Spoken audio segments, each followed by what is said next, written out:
આયોજન કરવાનો એ લોકો વિચારણા હેઠળ છે. એટલે આપણી બેન દીકરીને ઓછા પૈસે સારું સન્માનથી લગ્ન થઈ જાય એના માટેની સારી ગોઠવણી કરી રહ્યા છે. તો એના માટે તમને સમજાવશે, માર્ગદર્શન આપશે અને જે એમને કહેવાનું હશે તે તમને જણાવશે. બરાબર, સાંભળજો. નમસ્કાર.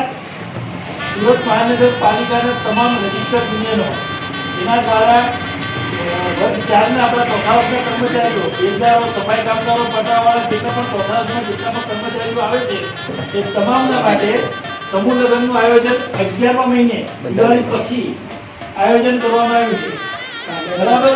એટલે કર્મચારીઓના છોકરા છોકરીઓ કર્મચારી લગ્ન કરવાના હોય કર્મચારીઓ અથવા કર્મચારીઓના છોકરા છોકરીઓ એમને ચાન્સ આપવા એમના માટે આ લગ્ન આખું આયોજન કરવામાં આવેલું છે સમૂહ લગ્નનું.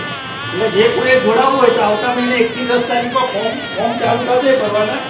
એટલે ફોર્મમાં બધી વધારે માહિતી હશે કે એમાં કેટલા પૈસા ભરવાના, ક્યાં આયોજન છે, બધું જીવન નક્કી કરવાનું ફોર્મમાં બધી માહિતી છે. અત્યારે ફક્ત તમને લોકોને જાણકારી માટે અને માહિતી આપવા માટે જ આવેલા છે કે આ 11મા મહિને સમૂહ લગ્ન છે. જેને જોડાવવું હોય એટલે બીજા 10 માણસ અત્યારે જ્યાં તમારા આજુબાજુમાં જેટલા આપણા કર્મચારી હોય સુરત મહાનગરપાલિકાના, બરાબર, એને કહી દેજો. તમારા છોકરા છોકરી હોય એમને જો લગ્ન કરાવવાના હોય તો આપણા સમૂહ લગ્નમાં જોડાઈ આવ્યો. નવા આપણા ભરતી થયેલા નવા છોકરાઓ જો કદાચ સમૂહ લગ્નમાં જોડાવાના હોય એ પણ જોડાઈ શકે. બસ એટલું જ કહેવાનું હતું. આભાર સમૂહ. જો દરેક જણ સાંભળો, લગ્નનું આયોજન 6 મહિના પહેલાં તો કરવું પડે. એટલે 11મા મહિનામાં સમૂહ લગ્નનું આયોજન કરવાનું વિચારણા હેઠળ છે. બરાબર. તો એના ફોર્મ તમને આવતા મહિને મળશે. આપણે એક કામ કરજો, બધાએ મેઇન ઓફિસ કે જોન પર જવાની જરૂર નથી.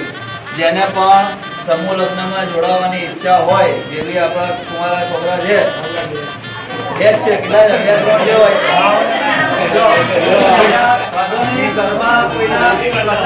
કરવાનો હોય તો અહીંયા આપણે કહી દેજો, અમે ફોર્મ મંગાવી આપીશું. બરાબર, તમને પૂરેપૂરો સહકાર મળશે. ચાલો, ઓકે. છોકરીનો